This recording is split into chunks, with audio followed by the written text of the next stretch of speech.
All right, so welcome. We're going to go ahead and get started. It's 4:06. Thank you so much for joining us on this happy hour series. I'm going to put everybody on mute at this time. So only LaPria and I will be able to speak. But if you guys have a question that comes up, if you can just type that in the chat box, that would be great.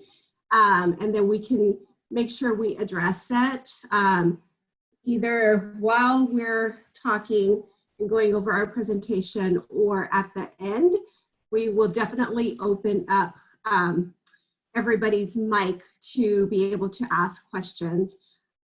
So today we are talking about maximizing your budget in lean times. I have the privilege and honor to have LaPria Bonner joining us on this call. LaPria is the site manager for Clover Park Tech's Center for Strong Families. She is a financial counselor, a certified financial counselor, and I've worked with LaPria for the last, I would say, 2 years now, and I know that she has a passion for helping people to just become financially savvy. So today we're hoping to help you guys to give you tips on how to get through this time of COVID-19. Habitat's vision statement is we are looking at a world where everyone has a decent place to live. We believe that each family should thrive. So we serve families that are within 30 to 80% of the area median income to help them to become homeowners. So that's my primary position. I'm the Director of Homeowner Services with Habitat for Humanity. I do have to go over some housekeeping rules. But before I do that, I'm going to turn it over to LaPria to kind of give you guys a background of herself and what she does. Absolutely. Hi, I am so honored to be here to have what I believe is an extremely important conversation regarding finances, especially considering what's happening with COVID-19 and the reduction in employment and reduction in financial supports for families in our community. Like Deena said earlier, I am I'm an accredited financial counselor. I'm the site manager at Clover Park Technical College in workforce development. My primary focus is to work with students and people in the community to help them understand the importance of budgeting, to help them understand the importance of their FICO score, savings. Hopefully, as we continue to progress with our clients, the goal is to get them excited and ready for investing. So that's who I am, and I'm ready to have the conversation.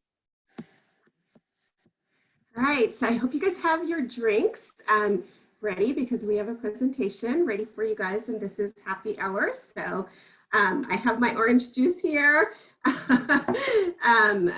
Everybody is on mute again.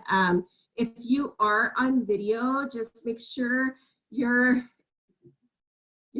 intentional and you remember that you're on video, because sometimes you could get up and we don't want to see all that. I've heard horror stories about that. And then also we are recording this session. I will make sure all names are being blotted out, but we do plan on putting this session onto our social media sites. So if you do want to remain anonymous, just let us know and we can make sure that we blot out your information before we broadcast it. All right, so let's go ahead and get started. So while we were looking at the stats, we noticed that an estimated 49% of Americans were living paycheck to paycheck even before this pandemic. So what that's telling me is that 49% of Americans are living at or beyond their means, right? When we look at our budget, we want to make sure that our expenses are lower than our income. The number of Americans feeling financial strain is likely to climb even further as unemployment rates and economic uncertainty amount, especially with COVID-19. There's an influx of people that are filing for unemployment. One of my clients who is receiving unemployment, she's only collecting like $250 a week, which isn't even a lot compared to what she earns while working. So that's about 46% of her income. And that kind of concerns us a lot, especially as financial counselors, because we know that families are going through stress right now, because once your finances are affected, that brings on a lot of stress, right? Yes. LaPria, did you have anything to say about that? Yes, absolutely.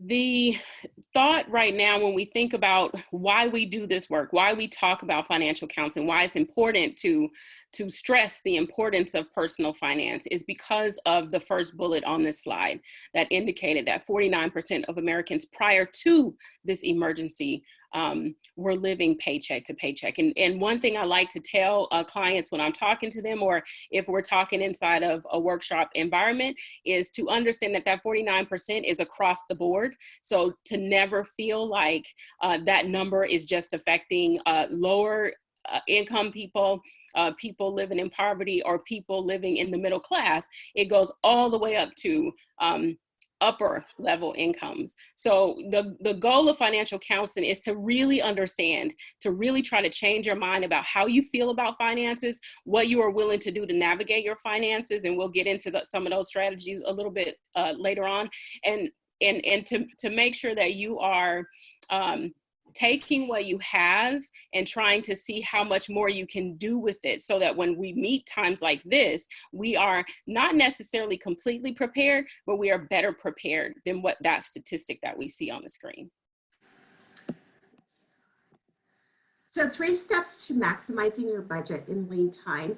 If you don't already have one, the first thing you want to do is write down all your income and expenses, also known as a monthly spending plan or a budget. If you don't have this written down, you're not going to know how much money you have coming in and how much you have going out. And this, when we meet with clients, it's interesting that a lot of people say, well, I have it up here. But when we put everything in writing, we see that there's a lot of money that could be seen at the end of the month, or they're spending frivolously. Yes. So the first thing to do is to write down your income and expenses in your budget, with your budget. And then you want to identify your essentials and non-essentials, and we'll talk more about that. And then what areas you can trim back on. So can we expound on this slide for just a second?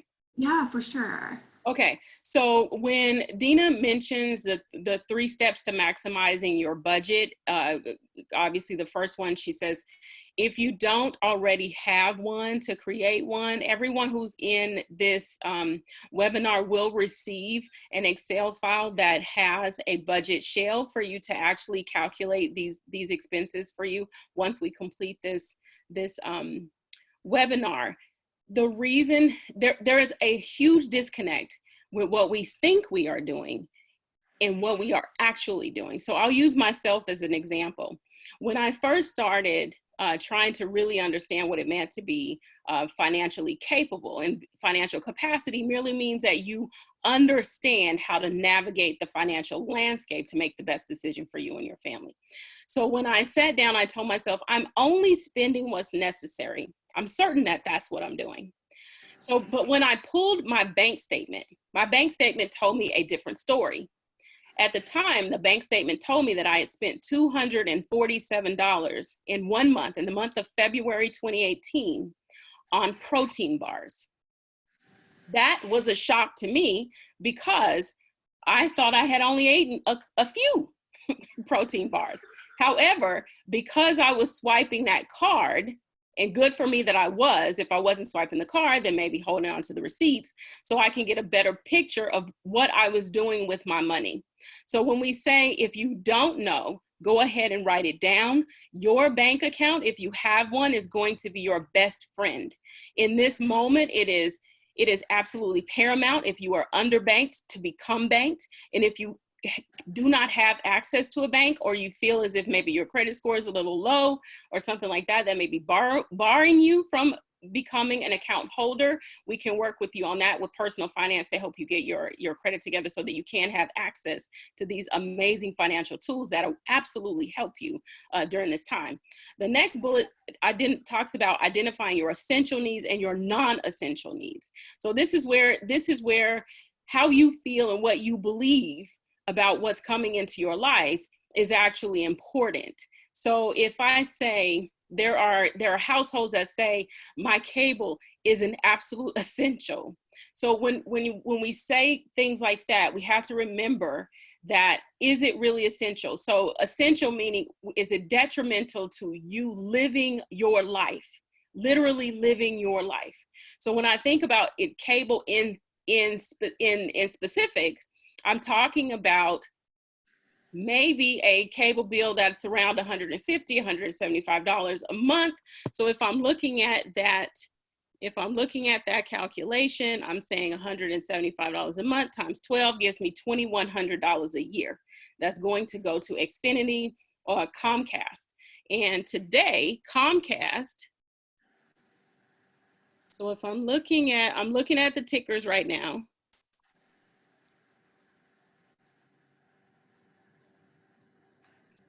And when I say tickers, I'm talking about the stock market.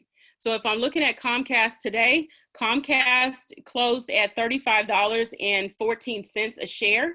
What that means is every month that you're paying into that cable bill, you are essentially making money for not only Comcast, but the people who are what's called shareholders. Those are the people who actually go out and buy stocks in those companies. Those people don't have a problem with saying, okay, well, yes, cable is a non-essential need for me, because more than likely they have a higher income than you. What they are relying on is for you to be an American. They are expecting you to be a consumer. So when we are looking at the essential and the non-essential, that's the time where we really want to say, who do I want to make money for? Do I want to make money for myself? Or do I want to make money for Comcast?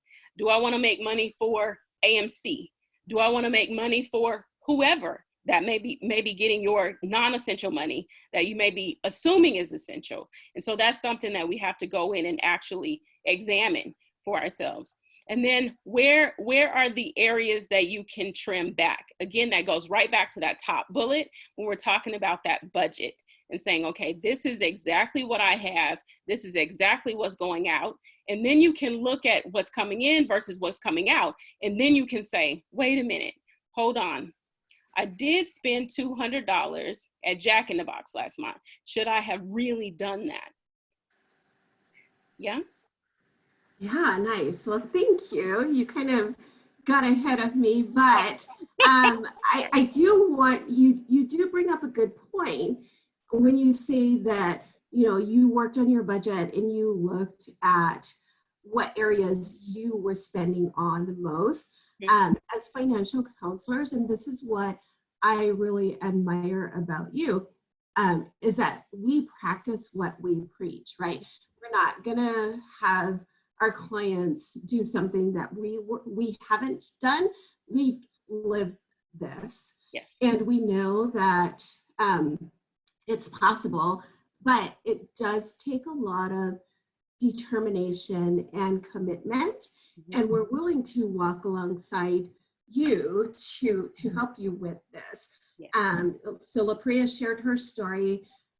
When I was in the financial services industry, my mentor had asked, where's my budget? And when are we going to purchase a home? And I looked at her and I said, we can't afford to purchase a home. And she said, oh, yes, you can. Well, she was writing my paycheck at that time, so she knew my income at least. So when we wrote down our budget and looked, I learned that we were spending about at least $700 on eating out. And that was a huge eye opener for us, for myself and my husband. And that was the first step we were able to take towards home ownership. Mm-hmm. So I share that because it is possible, but there's steps that needs to be taken. So LaPria did cover a lot. With your budget, I did want to mention that you have to be honest with yourself, right? And track every penny that you spend. If there's recreational items that you're spending your money on, put that down onto your budget. And as LaPria had mentioned, we're going to share with you a spreadsheet that you can use to track down all your expenses. But the biggest eye opener is, especially if you're using your debit card to swipe, get your bank statements and use that to figure out all your expenses. So LaPria did mention about essentials. Essentials is the absolute necessarily or extremely important expenses that is listed on your budget, what you spend your money on and what you can't absolutely live without. These are the things that are necessary. And then your non-essentials are the discretionary things, right? The eating out, the daily lattes. Eating out seems to be huge. And then recreational. Luckily, fortunately, the one thing that's good about COVID-19 is that, most retailers are closed.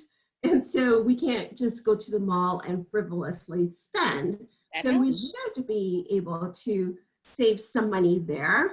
But one thing that I noticed, especially on my social media posts, are people are still going out to eat during this time. And, because takeout is available. So, hey, why not? Yeah, did you have anything to say to that, LaPria? About eating out? No, just non-essentials, or if you want eating out, So non-essentials are, they're comforting because, especially right now, because everything seems so uncertain. Mm-hmm.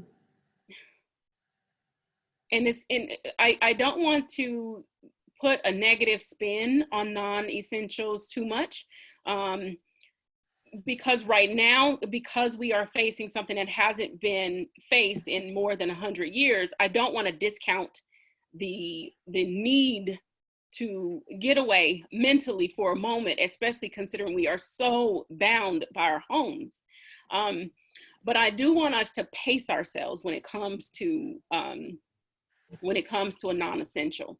So personal story about myself, and it is, I do believe it's a non-essential for me, but it's also kind of a comfort in me thinking, okay, well, what is going to happen? I'm a preparing person. I like to prepare for what may come. So I was battling back and forth within myself in the last couple of days, asking myself, okay, LaPria, you've been making bread and cookies and everything else by hand for a few years. Does it make sense for you to get a mixer?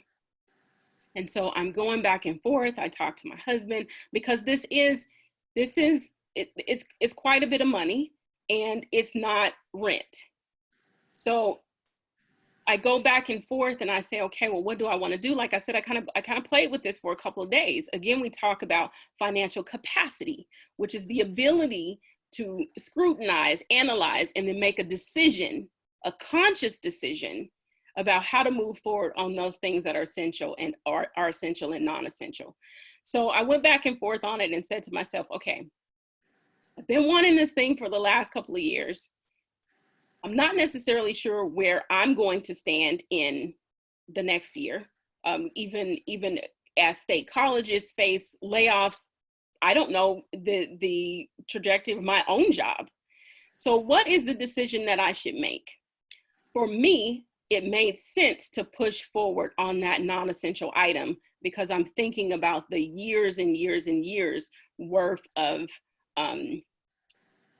product that I can actually get, the use that I can actually get from this piece of equipment to be able to actually feed my family and not have to rely on a $5 loaf of bread at the store or buying a loaf of cookies. These things are cheaper to make at home than going to go purchase in the store. So if you listen to what I said, it took 2 days for me to come to that decision. And I came to that decision by thinking about the financial ramifications of making that decision and what would be the financial outcome of me making that decision. So while it is, and I still absolutely connect it with being a non-essential, it will serve a function. Uh-oh. Did we lose her? LaPria, you're frozen. Do you hear me though? LaPria. Okay, now we can. Okay. How much did you miss? Something about the function. Okay. I hope that to just really think about what function you can get from making that decision and what will be the financial outcome. So for me, it will still the benefit will definitely outweigh the cost, and I will still feel that sense of joy of doing something that wasn't necessarily required. I hope that makes sense. It does, thank you. And so I'm monitoring the chat box right now, and A. Ritchie says, and beware of Amazon and such. Boredom can lead to retail therapy. Yes. Which is so true. And Amazon and these websites that you frequent most is so convenient because especially if you have your credit card that's in there, stored in there, right? It's so convenient to just press that button and order, and 5 days later, your merchandise shows up, which I'm guilty. Here's the thing though, as LaPria was talking, it did ring a bell to me that this is why our budget is so important, and writing everything down, because we want to make sure that we give ourselves an allowance as well. The allowance will help with that retail therapy or the wants, right? So that you don't always feel like you're working just to pay bills. You want to give yourself some type of boundary so that you can enjoy your money when done correctly. And it's modesty is the key word. And as long as we are spending moderately, we'll be fine. We'll go on. But yes, Amazon is so convenient. So we talked about non-essentials. So areas that you can trim on eating out. It's amazing that most Americans spend an average of $2,000 a year on eating out. And that's average, right? So imagine what you can do with that $2,000. Your daily lattes, that we justify, well, it's only $4, it's only $5. But if you do that daily, that adds up to at least $1,200 a year. Monthly subscriptions. So, you know, we have the privilege of looking at people's bank statements, and it's so amazing when I see Netflix or video games that people are subscribing to. And so we have that conversation with people like, okay, well, you know, that monthly subscription of $5 could be used towards an essential. Big one is an unnecessary overdraft and late fees. That's huge. Ask yourself, if you had $20 right now, would you just crumple it up and throw it in the trash? Or just rip it up or burn it, right? I don't think anybody would do that, but that's what you're doing when you pay the unnecessary overdraft or late fees, especially with the banks. I know that there are several banks that charge fees, but there's also ways on getting around those fees or waiving those fees, right? And then LaPria also talked about not having bank accounts. That's a whole totally different story. But whenever you're selecting a financial institution, you want to make sure that you're aware of the fees that they're charging, and then also ask if those fees can be waived. So one of the fees could be like a maintenance fee, right? And the way that you can get around that maintenance fee is by having direct deposit into your account. And then also looking at other non-essentials. LaPria, did you want to chime in on that? I do. So when she's talking about the eating out and the daily lattes and the monthly subscriptions and the unnecessary overdraft fees, I want to make sure that we are clear that she is prefacing that with making sure that you are looking at your budget, that you are intentional about doing these things. And then I want to make sure that I go back to my example of the mixer.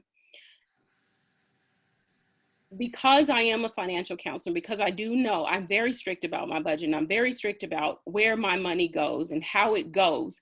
In my mind, my money has a job.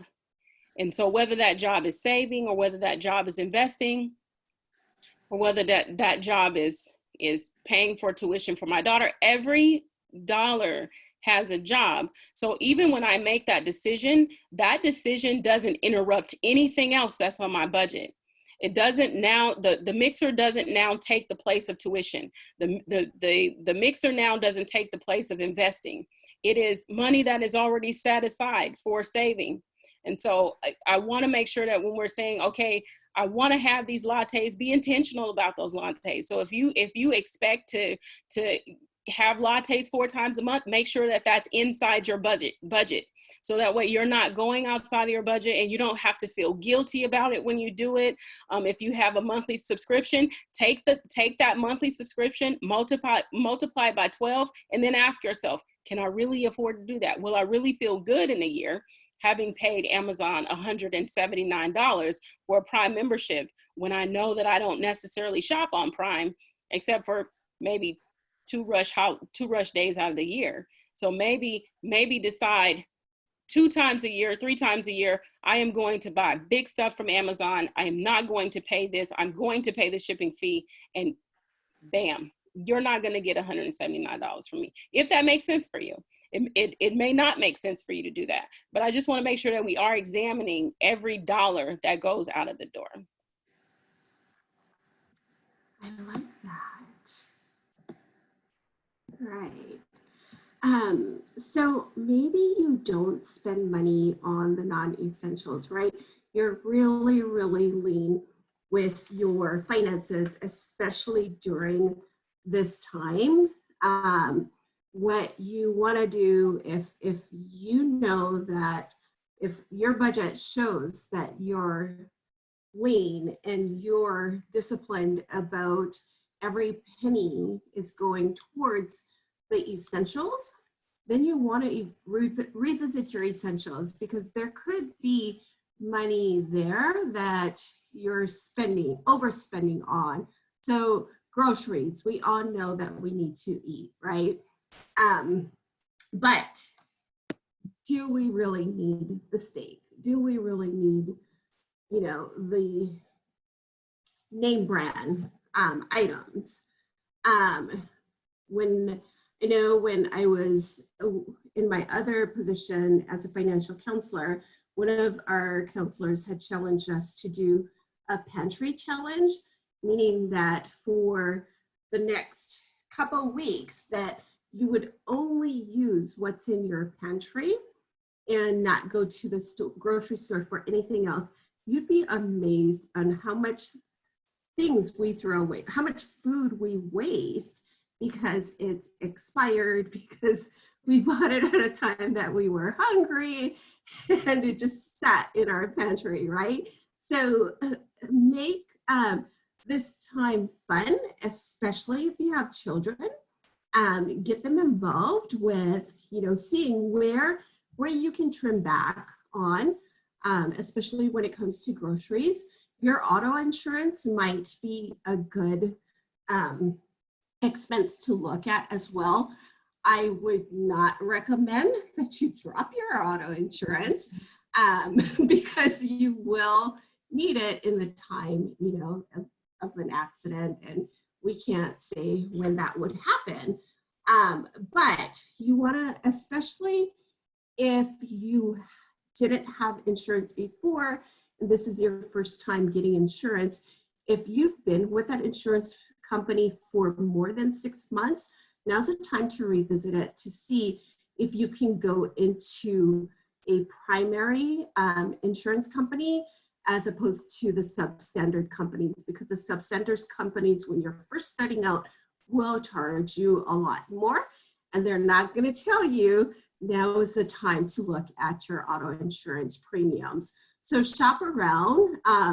It will probably put a couple of dings to your credit score, because that's one of the things that auto insurance companies look at, but it could be worth saving you some money. And then utility and energy consumption. I know there's a few utility companies that are actually suspending payments, but it is income driven. So if you're on Tacoma Public Utilities, make sure you visit the website, Puget Sound Energy. I don't know of any other programs that are out there, but I know that there's a few utility companies that are making arrangements for people who are having trouble during this time.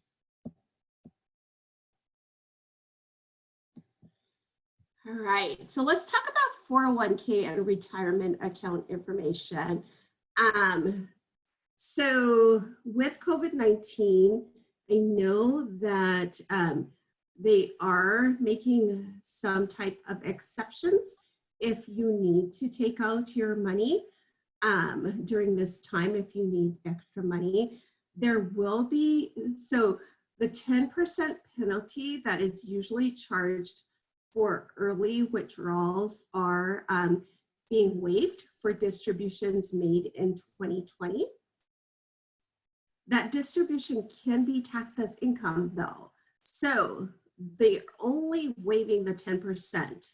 They're not waiving, so you're going to be taxed on that amount that you're taking out. It's going to be looked at as income, but that amount is going to be spread evenly over the next 2 years. 401k plan participants can now take out 100% of their vested balance as a loan up to $100,000, and payments on this loan can be deferred or delayed for up to 1 year. Now, remember though, if you're not taking out a loan, again, it's going to be income driven. It's going to be taxed as income. And then also,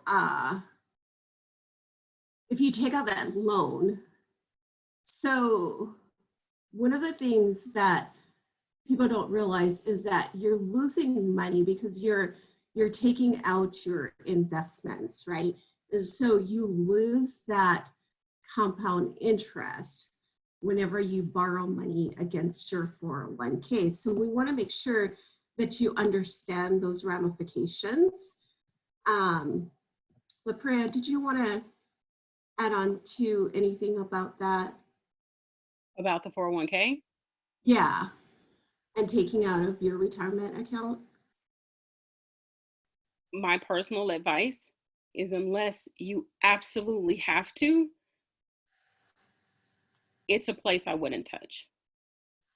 The end result of a 401k, the purpose of the 401k is to look at yourself in the mirror and see yourself really gray and really kind of bent over probably, and really kind of not as surrounded by family as you are now. That is the truth. That is where it stands for a lot of Americans today. And when it's time to pull from that money, if we pull from that money now, we are literally robbing ourselves from future income later. And because we live in this country that is constantly talking about stripping your Social Security benefits, the only person you will be able to rely on is you. So I'm personally not for it. Sorry. Thanks for being honest. No, I appreciate it. So I was asked to go back to groceries and insurance, but before I do want to talk about your another way you can see about additional income. So if you are if you receive a huge tax refund, right, typically, that tells me that you're overpaying or you're over withholding on your taxes. Yes.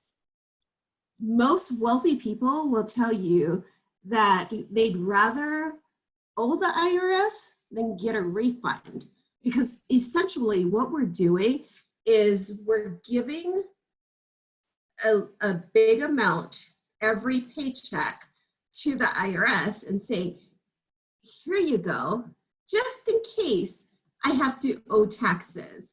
But if I don't, when I do file, you can give that back to me. Or whenever I do file, I look at it and go, whoo, cha-ching, I got $6,000 tax refund. No, the IRS just gave that back to you. Thank you for letting us have this money interest-free. Interest. So If we can expound on interest really quick, if everyone, if you can use the chat box right now and just tell us whether or not you've heard of interest before, and if you know what interest is.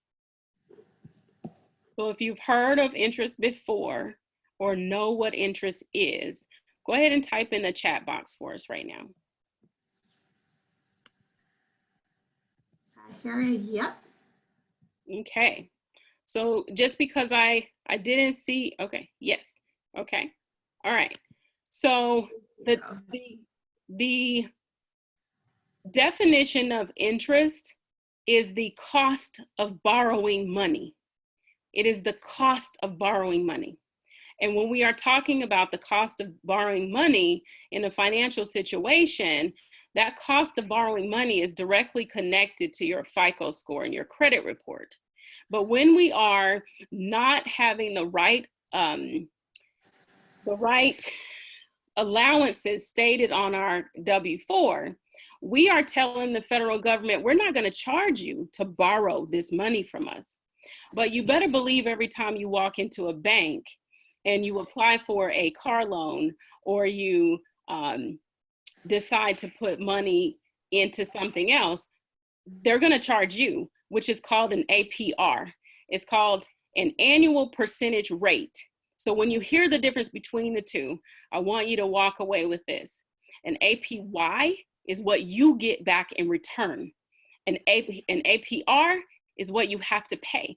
So once we are done with this, feel free to go to any banking website and look at how much APY you will get for a CD and how much APR you will have to pay for a car loan.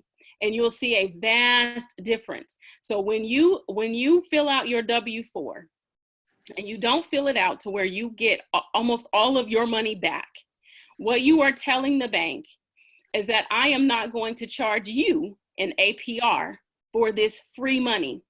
But you had better believe that the IRS has already used your money all year long to earn interest on your money.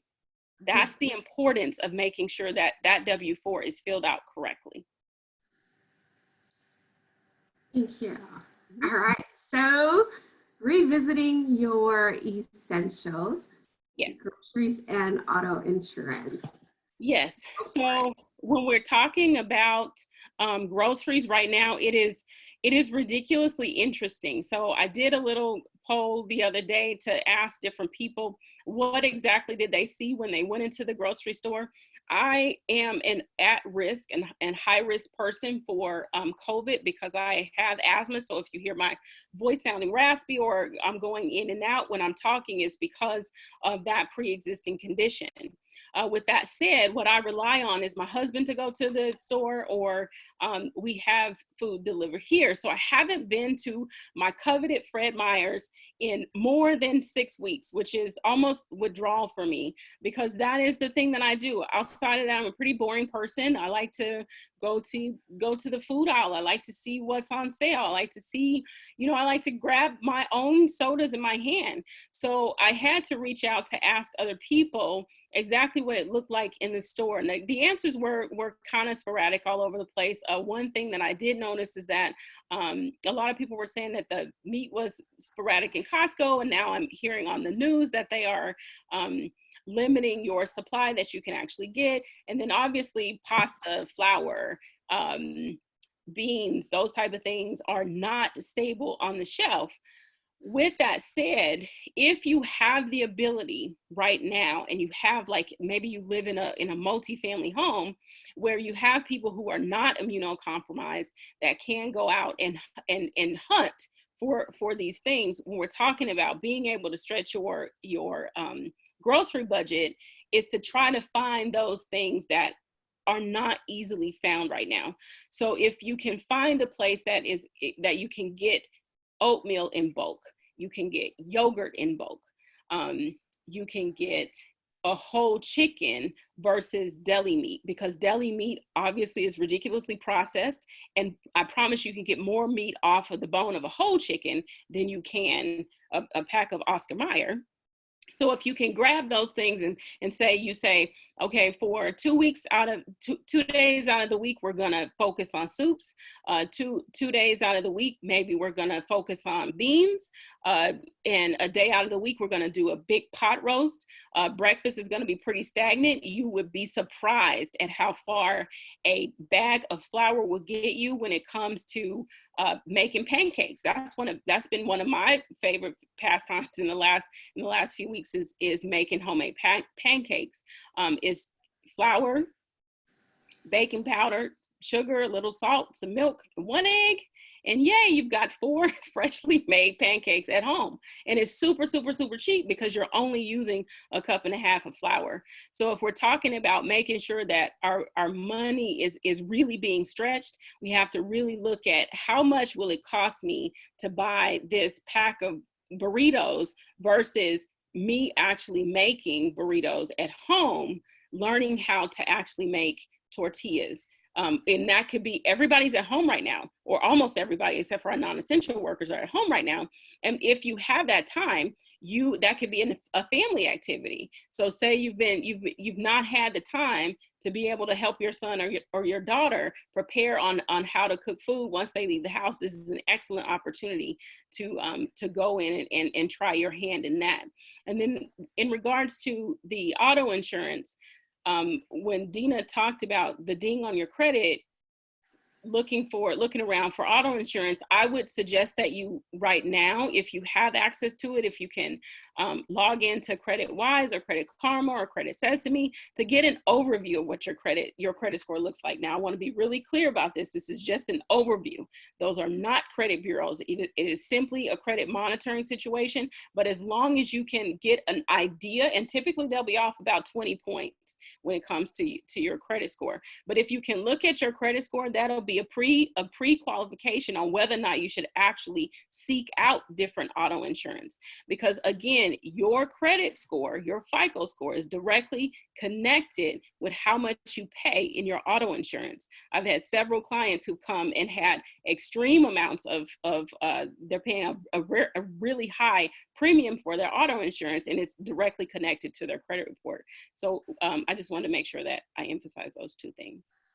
Thank you. And then I do want to remind folks that the Pierce County food banks are being underutilized right now. They actually had a lot of money being poured into the food banks through Pierce County Connects for COVID-19 as an emergency response. So, this is not a time to be prideful.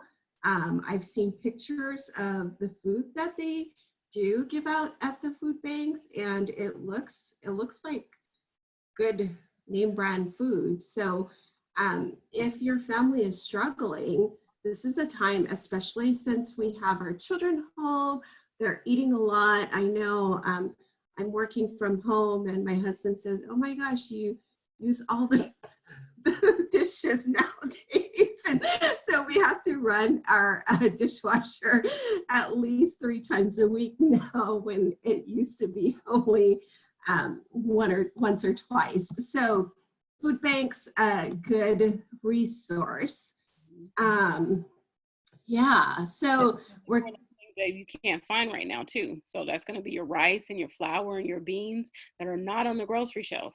So if you get this for free from the food bank, I say get there. For sure. Thank you. So we're coming up to the end of our presentation. So our suggestions is small changes can make a difference in your financial health, especially now is the time to become disciplined and committed. Also, I didn't put this in there, but you want to make sure you have like a financial goal, because your financial goal will be that motivation to make these small changes, even if it's coming out of COVID-19 on top, or even at 0, you're in a better place than you were when COVID-19 came about, right? Take note of your money mindset. And this is a whole nother topic. This is where my passion is at. When you do find yourself spending frivolously, ask yourself, what are the money messages around that's working against you? So for example, one of the biggest things that we hear about money is money is the root to all evil, right? So that's an example of a money message. I'm not going to go into detail because I can go on and on about this, but this is where our self-talk gets in the way of our financial success, right?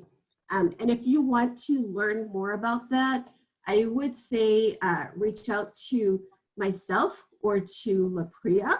We can talk more about that. And then we also have a activity worksheet to figure out what your money mindset is that we'll send out to you. Even if your income hasn't been affected by this pandemic, now is the time to be diligent about your finances. If you have extra money, start investing, since we are in a bear market. So the bear market means that most stocks are lower than what they would be in the real world, right? Before COVID, stocks were up and booming, and now it's taking a dive. So that's where you want to put your money too. And then next topic, we're going to be talking about maintaining your credit and managing savings. So we invite you to join us. LaPria, do you have any last words? Well, once you guys go into for the next one on May 13th on managing your savings, I think it'll be really beneficial for you guys, everybody who's in attendance right now, to actually go over the money personality quiz that Deena will send to you, so that you can be prepared for that next segment of the series, because it's extremely important to know who you are when it comes to money, because however you show up in the midst of money directly affects how you handle money, which is directly connected with your success or failure with money. So it is extremely important for you to know yourself and be honest with yourself about who you are and the steps that you'll take to get to the place that you want to be at. All right, so we're going to unmute all participants at this time, and we'll just open it up for questions and answers. What questions do you guys have for us?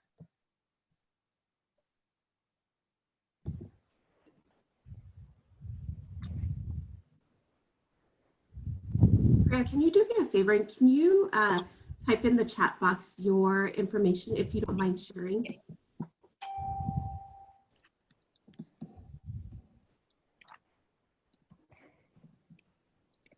there any way to get it emailed to us? Because once we log off of here, that chat box disappears. Okay, yeah, we can definitely email that to you guys. Yeah, so you guys registered through SALSA? Yes, I think so. Okay, wonderful. We'll get that to you, as well as the worksheets.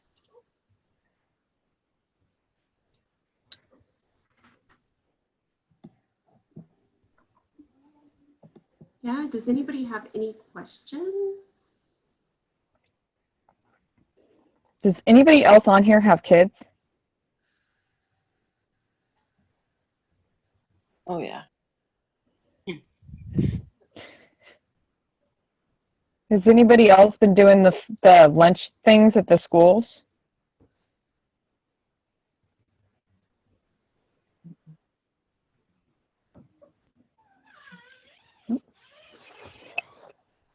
Can you share that information here in chat so that they can have the resource and we can get that to them too?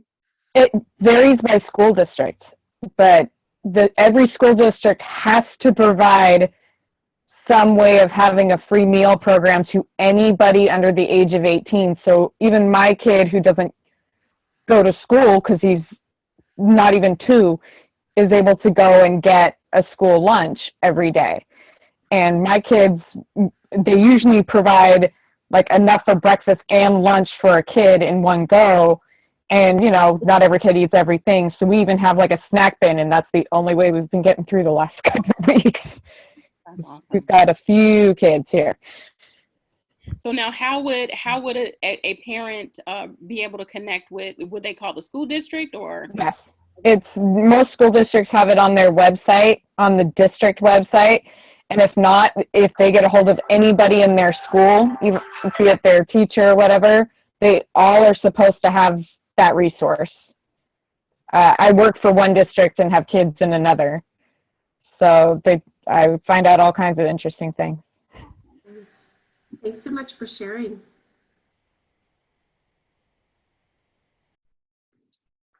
All right, any other questions?